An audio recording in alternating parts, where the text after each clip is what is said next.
Our topic is splenomegaly.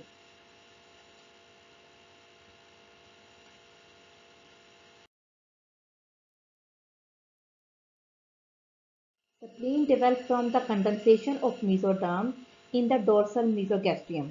The weight of the normal adult spleen is 75 to 250 grams. It lies in the left hypochondrium between the gastric fundus and the left hemidiaphragm with its long axis laying along the 10th rib. The hilum sits in the angle between the stomach and the kidney and is in the contact with the tail of the pancreas. The lower pore extends no further than the mid-axillary line. There is a notch on the infrolateral border, and this may be palpated when the spleen is enlarged. This picture shows the blood supply of the spleen. These are the multiple branches from the gastrosplenic arteries, like short gastric arteries and splenic arteries. It also gives the pancreatic branches, and at the end, it gives the splenic arteries.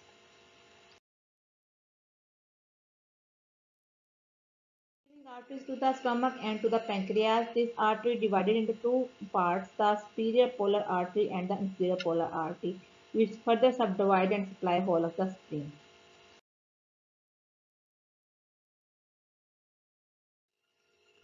Normal size of the spleen is 12 centimeter in length, 7 centimeter in width, and 13 centimeter craniocaudal diameter. Weight should be less than 250 grams and is located along 9, 10, 11 ribs in mid-medullary line.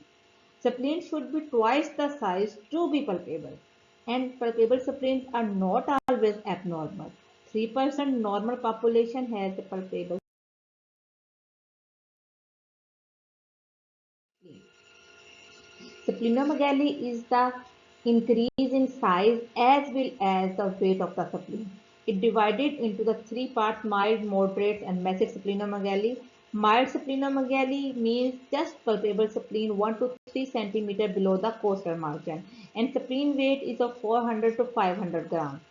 In moderate splenomegaly, it is between the costal margin and umbilicus where the spleen is palpable, that is 4 to 8 centimeter below the costal margin, and the weight is 750 to 1000 gram, and it is quite prominent below the costal margin. While this massive splenomegaly means there is a massive enlargement beyond umbilicus, it crosses the midline with more than 8 centimeter below the left costal margin, and the weight is more than 1000. We can also divide the splenomegaly according to the grades. In grade 0, there is a normal impalpable spleen. Grade 1 means spleen palpable only on the deep inspiration. Grade 2 means the spleen palpable on mid-clavicular line, halfway between the umbilicus and the costal margin. Grade 3 means the spleen expands toward the umbilicus. Grade 4 means the spleen goes past the umbilicus, and grade 5 means the spleen expands toward the central. The splenomegaly, but before that mechanism, we have to understand the functions of the spleen. So there are three main functions of the spleen. Number one is the immune function, second one filter function, and number three is feeding. Immune function means the spleen processes foreign antigens and it is major site of specific immunoglobulin M production as well as non-specific opsonin and properdin synthesis. These antibodies are of B and T cell origin and binds to specific receptors on the surface of the macrophages and leukocytes.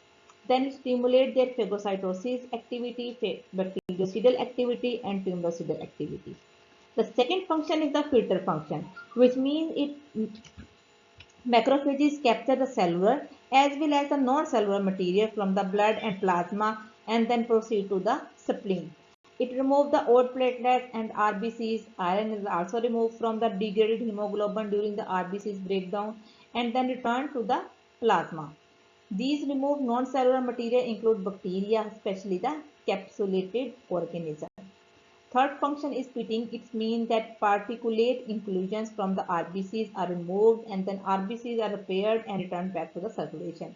These include the Hobart-Jolly bodies, Hens bodies, and precipitated hemoglobin or globin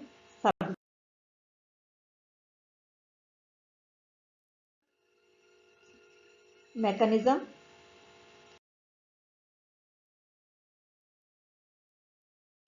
Mechanism also have three types, like there is a hyperplasia or hypertrophy. That is, first function is overload of the spleen with the reticuloendothelial hyperplasia, immune hyperplasia in response to systemic infection, immunoglobulin disease. Second one is passive congestion. It means due to decreased blood flow to the spleen. Third one is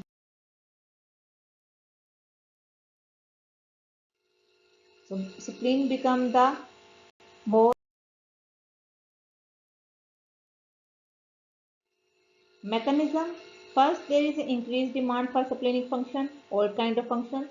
Number one, as we described before, the reticuloendothelial system hyperplasia, like in spherocytosis, early sickle cell anemia, thalassemia major, hemoglobin, globinopathies, or pernicious anemia.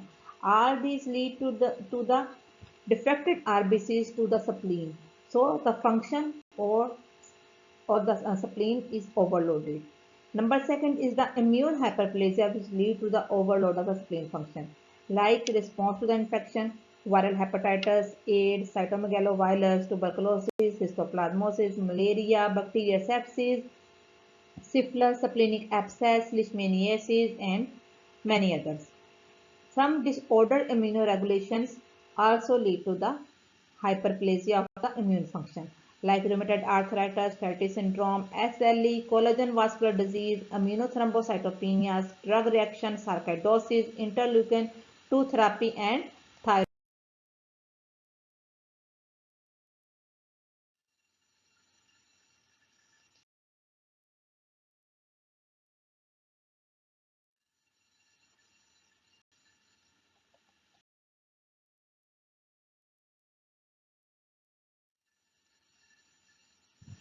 Here you can see multiple causes of the splenomegaly.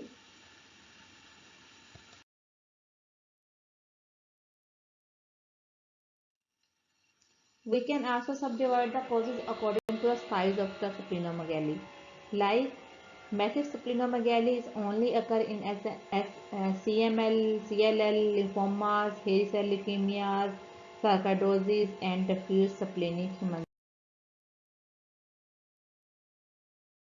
Mostly occur in the viral hepatitis, cirrhosis, lymphomas, amyloidosis, splenic abscesses, infarction, hemolytic anemia, hemochromatosis, and polycythemias.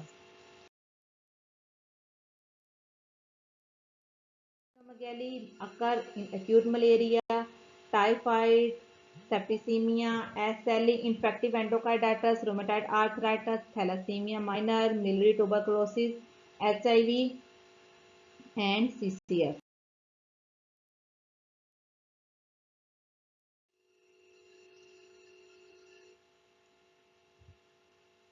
In case of splenomegaly, we have to approach stepwise, like similarly in all other diseases: history, physical examination, laboratory tests, imaging, and specialized tests.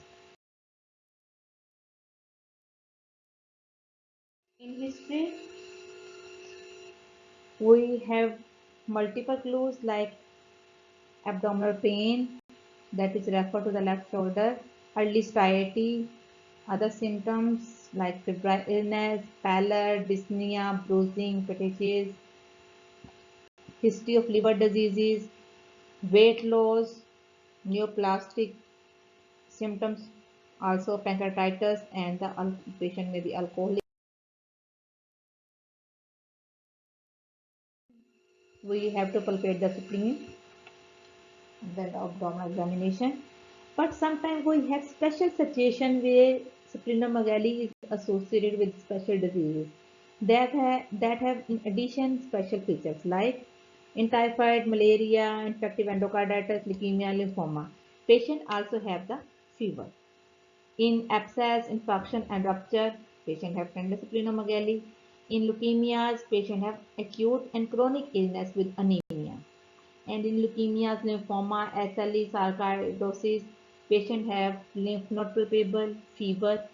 And if patient is only have anemia, it may be due to hemolytic anemia, sickle cell anemia, hemoglobinopathies.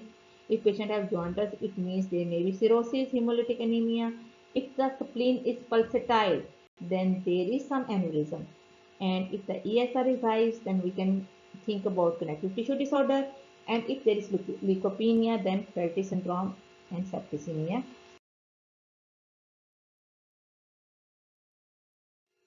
Examination of spleen, first of all, inspection.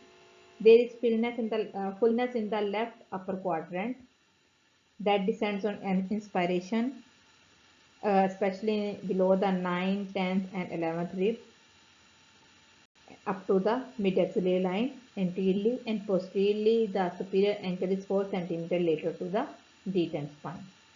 Then bimanual palpation.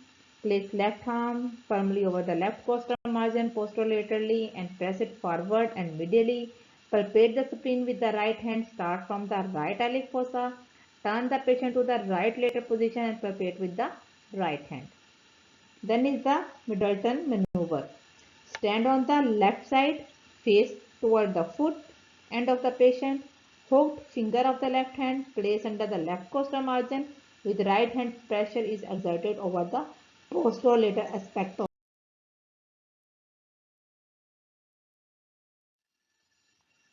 So physical examination include the examination of the spleen to check the size of the spleen, hepatomegaly, lymphadenopathy, fever, icterus, bruising, catechosis, oral and superficial facial sepsis, stigmata of the liver diseases, stigmata of the rheumatoid arthritis and SLE, supplemental hemorrhages, retinal hemorrhages and cardiac.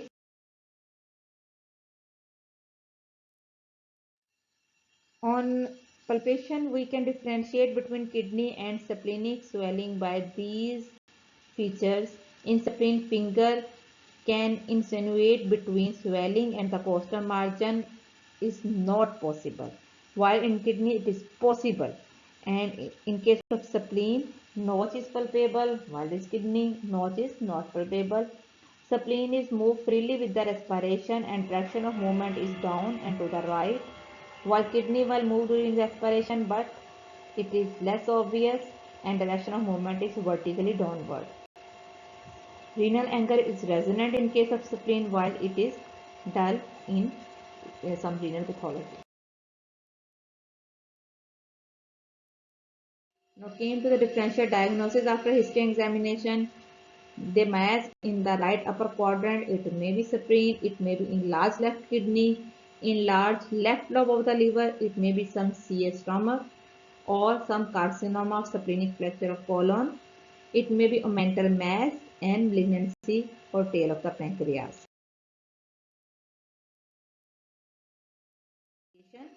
First of all, the lab investigation, which include the CBC, peripheral smear study, reticulocyte count, blood culture and sensitivity, serology, both viral and parasitic, LFTs, hemoglobin electrophoresis for the blood pathologies, coagulation profile, amylase, serum lipase, anti-CCP, RA factor, AMA, bone marrow.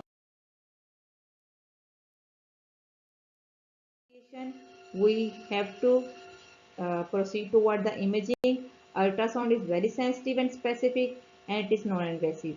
CT scan can also tell us about the etiology of splenomegaly, the size of the spleen and liver, any heterogeneity, splenic mets, any abscess formation, any calcification cyst, and also tell us about the retroperitoneal lymph node and exact size. Third one is the liver spleen colloid scan. It is especially important to tell us about splenic function. Fourth one is Doppler ultrasound to check for potent splenic vein thrombosis. MRI scan for liver hemangiomas and other signs in the kosher disease. PET scan is only for the diagnosis and staging of lymphomas and to check for the metabolic cells. Here you can see the CT scan showing the spleen that is quite enlarged.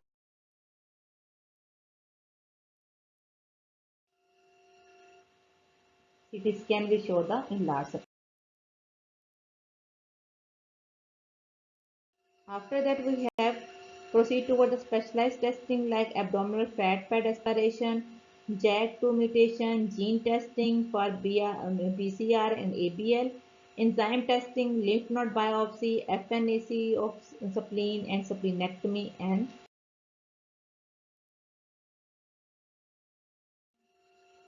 we should think what to have to do.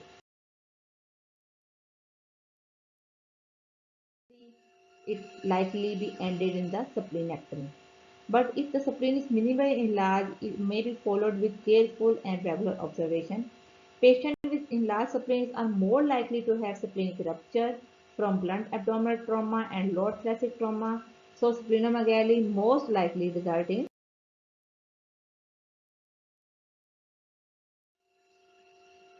Thank you.